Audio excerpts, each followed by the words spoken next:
अस्सलामुअलैकुम मियाँ अहमद रेहान साहब के घर जी माशाअल्लाह जी इफ्तार डिनर सी ते अल्लाह ताला ने पूरा अजर अता फरमाया। माशाअल्लाह तुसी देख रहे हो सारे लबर्ड ब्रीडर माशाअल्लाह बैठे ने। जितों तक मैनू याद पैंदा है कदी ये लोग इकट्ठे नहीं बैठे से, सिर्फ लबर्ड की निस्बत है, लबर्ड की मोहब्बत है ते लबर्ड इंशाअल्लाह ताला हैगा सी हैगा ते हैगा इंशाअल्लाह रहेगा। असी अच्छे गुमान रखने ने अल्लाह ताला दी बारगाह दे विच इंशाअल्लाह। हदीस पाक है कि मोमिन का सबसे बड़ा हथियार दुआ है। असी दुआ को भी गए इंशाअल्लाह ताला असी इस शौक नू कायम दायम रखेंगे। समझला भाई कुछ कहना चाहोगे?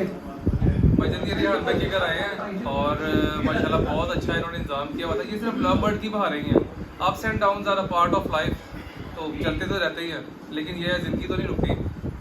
तो लव बर्ड है तो हम लोग हैं, हमेशा से हैं, तो परेशान होने की बात कोई नहीं है। तो इससे इनके बाद ऊपर जाना ही जाना है इंशाल्लाह।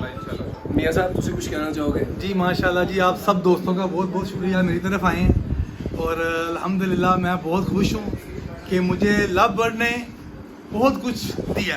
सबसे अच्छा तो मुझे लव बर्ड ने मेरे प्यारे दोस्त दिए हैं, जो मैं जब भी जहाँ बैठता हूँ ना इनको याद करता हूँ, चाहे मैं पाकिस्तान में हूँ चाहे मैं कुवैत में हूँ। और अल्हम्दुलिल्लाह इनसे मैं बहुत खुश हूँ और इन्होंने मुझे बहुत गाइड किया है और अल्हम्दुलिल्लाह बहुत अच्छे इन्होंने मुझे फ्यूचर में दिखाया इन्होंने। और इंशाल्लाह लव बर्ड पहले भी जिंदा था, अब भी जिंदा है और अल्हम्दुलिल्लाह हमेशा जिंदा रहेगा।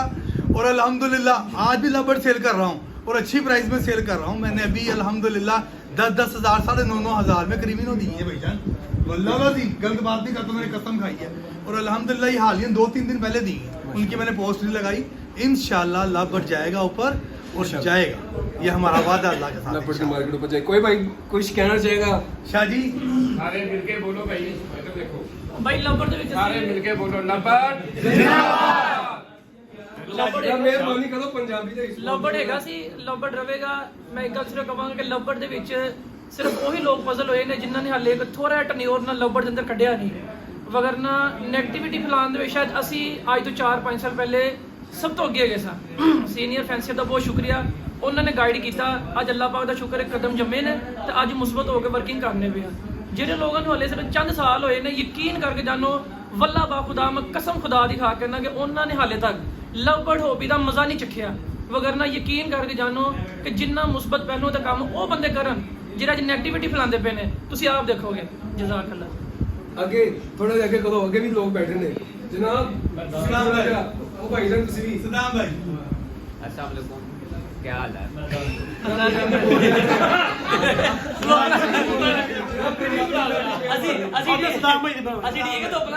ਅਹਿਮਦ ਰਿਹਾਨ ਭਾਈ ਦਾ ਬੜਾ ਸ਼ੁਕਰੀਆ, ਉਹਨਾਂ ਨੇ ਅੱਜ ਸਾਰਿਆਂ ਨੂੰ ਇਨਵਾਈਟ ਕੀਤਾ। ਦੇਖੋ ਜੀ ਇੱਥੇ ਸਾਰਿਆਂ ਦਾ ਇਕੱਠਾ ਹੋਣ ਦਾ ਮਕਸਦ ਸਾਰਿਆਂ ਨਾਲ ਪਹਿਲੇ ਤੇ ਇਫਤਾਰੀ ਹੈ, ਲੇਕਿਨ ਦੇਖੋ ਸਾਰਿਆਂ ਨਾਲ ਪਹਿਲੇ ਤੁਸੀਂ ਇੱਕ ਚੀਜ਼ ਦਾ ਖਿਆਲ ਕਰਨਾ ਹੈ ਕਿ ਯਾਰ ਸਾਰੇ ਕੰਮ ਕਰ ਰਹੇ ਨੇ, ਜਿਹੜੀ ਮਹਿਫਲ 'ਚ ਇਕੱਠੇ ਹੁੰਦੇ ਨੇ ਉੱਥੇ ਬਹਿ ਕੇ ਕਹਿਣਾ ਸ਼ੁਰੂ ਕਰਦੇ ਲੱਭੜ ਵਿਕ ਨਹੀਂ ਰਿਹਾ, ਲੱਭੜ ਕਿਸ ਤਰ੍ਹਾਂ ਵਿਕੇਗਾ। ਯਾਰ ਇਹ ਕੰਮ ਛੱਡ ਦਿਓ, ਆਪਸ 'ਚ ਬੈਠਿਓ, ਗੱਲਾਂ ਬਾਤਾਂ ਕਰੋ ਯਾਰ ਕਿੰਨੇ ਕੀ ਲਾਇਆ, ਕੀ ਅੱਗੇ ਕਰਨਾ ਹੈ, ਕਿਸ ਤਰੀਕੇ ਨਾਲ ਵਰਕਿੰਗ ਕਰਨੀਆਂ ਨੇ। ਤੇ ਬਜਾਏ ਇਹਦੇ ਨੈਗੇਟਿਵ ਪੋਸਟਾਂ ਲਾਉਣ ਦੇ, ਨੈਗੇਟਿਵ ਲੋਕਾਂ ਨੂੰ ਫੋਲੋ ਕਰਨ ਦੇ ਕੋਸ਼ਿਸ਼ ਕਰੋ, ਪੋਜ਼ਿਟਿਵ ਹੋ ਕੇ ਜਿਹੜੇ ਐਸ ਹੌਬੀ ਨੂੰ ਅੱਗੇ ਲੈ ਕੇ ਚਲੋ। ਜਜ਼ਾਕ ਆਦਮ ਮੀਆਂ ਸਾਹਿਬ ਬੈਠੇ ਅੱਗੇ ਜੀ ਉਹ ਭਾਈ ਕੁਝ ਕਹਿਣਾ ਚਾਹੇ ਲਵ ਬਰਡ ਦੇ ਬਾਰੇ ਪੰਜਾਬੀ ਬਾਤ ਭਾਈ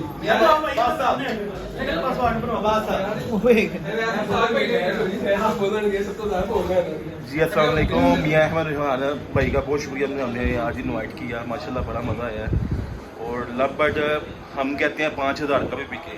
माशाल्लाह अल्लाह का बड़ा शुक्र है, सिर्फ शुक्र अदा करना चाहिए, बकाया सब अल्लाह पे छोड़ दें। इंशाल्लाह अल्लाह खैर करेगा, लव बर्ड जिंदा इंशाल्लाह।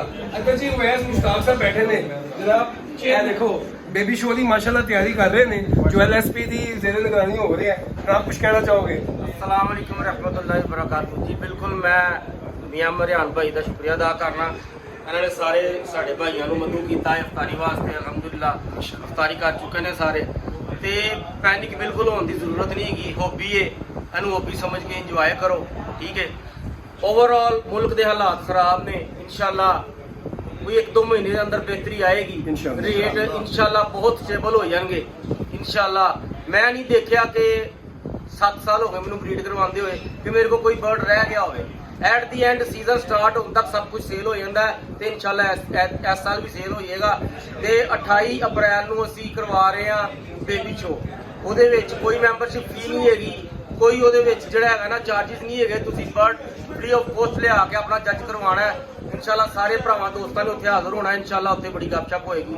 ਜਜ਼ਾਕੱਲਾ। ਅੱਛਾ ਜੀ, ਮੈਂ ਇੱਥੇ ਇੱਕ ਚੀਜ਼ ਐਡ ਕਰਨਾ ਚਾਹਾਂ, ਜਦੋਂ ਕਿ ਤੁਸੀਂ ਸ਼ੋ ਬੈਂਚ ਦੇ ਉੱਤੇ ਆਪਣੇ ਬਰਡ ਨੂੰ ਨਹੀਂ ਰੱਖਦੇ ਤਾਂ ਉਸ ਵਕਤ ਤੱਕ ਤੁਹਾਨੂੰ ਪਤਾ ਨਹੀਂ ਲੱਗਦਾ ਕਿ ਬਰਡ ਦੀ ਕੁਆਲਿਟੀ ਕੀ ਹੈ, ਬਰਡ ਦੀ ਜੋ ਕੁਆਲਿਟੀ ਆਫ ਸਟੈਂਡਰਡ ਨੇ ਉਹ ਕੀ ਹੁੰਦੇ ਨੇ ਤੇ ਕਿਸ ਤਰ੍ਹਾਂ ਸਾਨੂੰ ਕੁਆਲਿਟੀ ਬਰਡ ਬਣਾਉਣਾ ਚਾਹੀਦਾ ਹੈ। ਇਹ ਸ਼ੌਕ ਹੈਗਾ, ਇੱਕ ਐਕਸਟਰਾ ਸੋਰਸ ਆਫ ਇਨਕਮ ਹੈਗਾ ਤੇ ਅੱਲਾਹ ਤਾਲਾ ਖੈਰ ਕਰੇ ਜੀ। ਲਵ ਬਰਡ ਦਾ ਕੰਮ ਚੱਲਦਾ ਸੀ, ਚੱਲਦਾ ਪਿਆ ਤੇ ਬੇਸ਼ੁਮਾਰ ਲੋਕਾਂ ਦਾ ਰੋਜ਼ਗਾਰ ਲੱਗਾ, ਇਨਸ਼ਾਅੱਲਾ ਤਾਲਾ ਇਹ ਚੱਲਦਾ ਰਹੇਗਾ। ਮੈਂ ਇੱਕ ਸਿਰਫ ਆਖਰ ਦੇ ਉੱਤੇ ਇੱਕ ਚੀਜ਼ ਐਡ ਕਰਨੀ ਆ, ਜਿਹੜੇ ਕਾਰੋਬਾਰ ਦੇ ਵਿੱਚ ਸਿਰਫ ਔਰ ਸਿਰਫ ਫਾਇਦਾ ਹੋਏ, ਨੁਕਸਾਨ ਨਾ ਹੋਏ, ਉਹ ਹਰਾਮ ਕਾਰੋਬਾਰ ਹੋ ਸਕਦਾ ਹੈ।